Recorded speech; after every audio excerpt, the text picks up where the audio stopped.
Ok, aujourd'hui, on rentre dans une phase un peu particulière, ça va dessiner des araignées. Depuis le début de l'année, j'ai eu l'occasion d'étudier à un niveau complètement amateur la structure d'une araignée, son anatomie, et comment surtout elle se déplace. Dans cette partie de l'animation, j'ai eu la merveilleuse idée de créer une séquence avec plein d'araignées, des dizaines d'araignées qui sortent un petit peu de partout et qui attaquent notre protagoniste. Donc ça passe forcément par ces questions de qu'est-ce qu'une araignée, comment ça marche, joli jeu de mots, et qu'est-ce qui fait qu'on a la sensation d'un mouvement vers l'avant quand on voit les pattes s'agiter d'une certaine manière. J'ai réalisé le premier plan en septembre, si je dis pas de bêtises, voire même août. Et donc quand je fais ce premier plan, qui marche plutôt bien, je me rends compte que je connais rien aux araignées et que le mouvement va être très compliqué. Je vous épargne tous les détails techniques de comment est fait une araignée. J'ai appris des trucs un peu cons du genre où est situé le cœur, même si en vrai ça me sert à rien, mais au moins voilà, je vois comment c'est fait. Et ce premier plan, c'est tout simplement le plan où le protagoniste voit d'en haut sortir plein d'araignées. Et je pense que je vais en faire 5-6. Ça va prendre pas mal de temps. Je me suis vraiment entraîné, j'ai tous mes patrons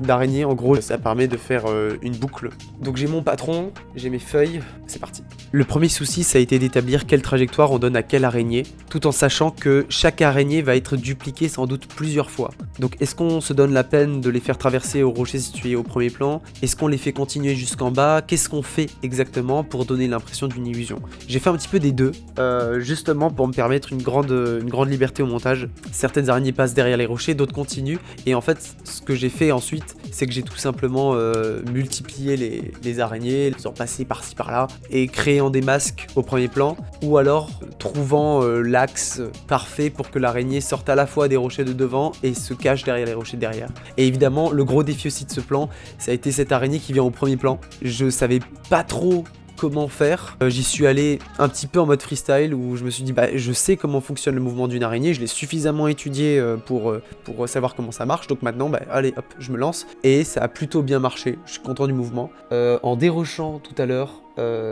j'ai vraiment regardé araignée après araignée, j'avais un peu oublié que la grosse araignée venait en dernier, au premier plan, et j'ai vraiment sursauté tout seul, j'ai vraiment fait un petit bond en arrière, j'ai réussi à me faire peur. Donc je me dis que voilà, ça a son effet. Tout ce qu'on a à faire ensuite, c'est faire de la rotoscopie comme on le fait depuis le début. On détourne en gros chaque araignée et on les incorpore ensuite dans notre séquence. Le fond, c'est exactement la même chose que d'habitude, on le passe en négatif, on remplace la couleur par du bleu clair, et le reste, on s'occupe sur Photoshop, on fait 2 images, et le tour est joué. Et voilà le résultat final.